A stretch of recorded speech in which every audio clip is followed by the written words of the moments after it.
આગળ વાત વડોદરાની વડોદરા શહેરમાં પણ વરસ્યો વરસાદ। વડોદરા શહેરના વાતાવરણમાં વહેલી સવારથી જ પલટો। રાવપુરા, સયાજીગંજ, ફતેગંજ સહિતના વિસ્તારમાં વરસાદ તો આ તરફ નિઝામપુરા, સમા, અલકાપુરી, ચાર રસ્તા સહિતના વિસ્તારમાં પણ ઝરમર વરસાદી ઝાપટા।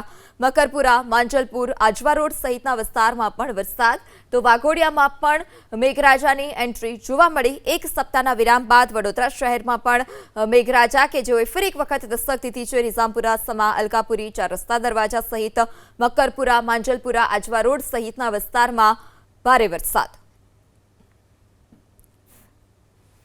લાંબા સમય બાદ વડોદરામાં વરસાદ શરૂ થયો છે।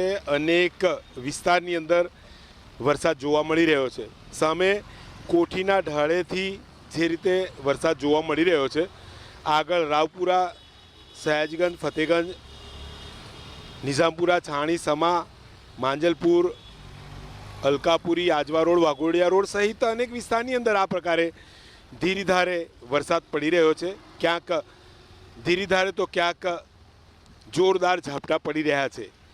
અનેક દિવસના વિરામ બાદ આ વરસાદ જોવા મળી રહ્યો છે। શહેરીજનો ગરમી અને બફારાથી ત્રસ્ત હતા। ક્યાંક આ પ્રકારના વરસાદને લઈને વાતાવરણમાં ઠંડક પ્રસરી છે।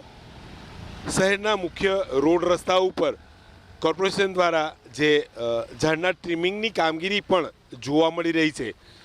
જો કે આ કામગીરી પ્રી મોન્સૂનનો ભાગ છે, વરસાદ પહેલાં થવી જોઈએ। ખેર દેર આયે દુરુસ્ત આયે કામગીરી થઈ રહી છે। વાહન ચાલકો પરેશાન થઈ રહ્યા છે। શહેરમાં ધીરીધારે વરસાદ પડતા રોડ રસ્તા ભીંજાઈ રહ્યા છે। વાહન ચાલકો ક્યાંક પરેશાન જોવા મળી રહ્યા છે।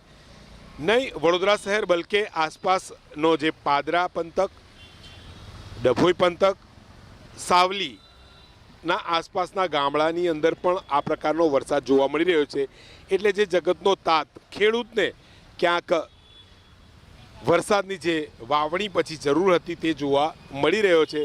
વાતાવરણમાં ઠંડક પ્રસરી છે અને સતત ગરમીને કારણે અહીંયા શહેરીજનોને ક્યાંક રાહત મળતી જોવા મળી રહી છે। દિવસ દરમિયાન આ પ્રકારનો માહોલ જોવા મળી શકે છે। ક્યાંક આકાશની અંદર કાળા ડિબાંગ વાદળો જોવા મળી રહ્યા છે, તો ક્યાંક આકાશ સ્પષ્ટ પણ જોઈ શકાય છે। વહેલી સવારથી સૂરજદાદા ક્યાંક જે વાદળ પાછળ છુપાયેલા જોવા મળી રહ્યા છે, તો ક્યાંક સતત વાદળો આવતા વરસાદી ઝાપટા વડોદરા શહેરના અનેક વિસ્તારમાં પડી રહ્યા છે।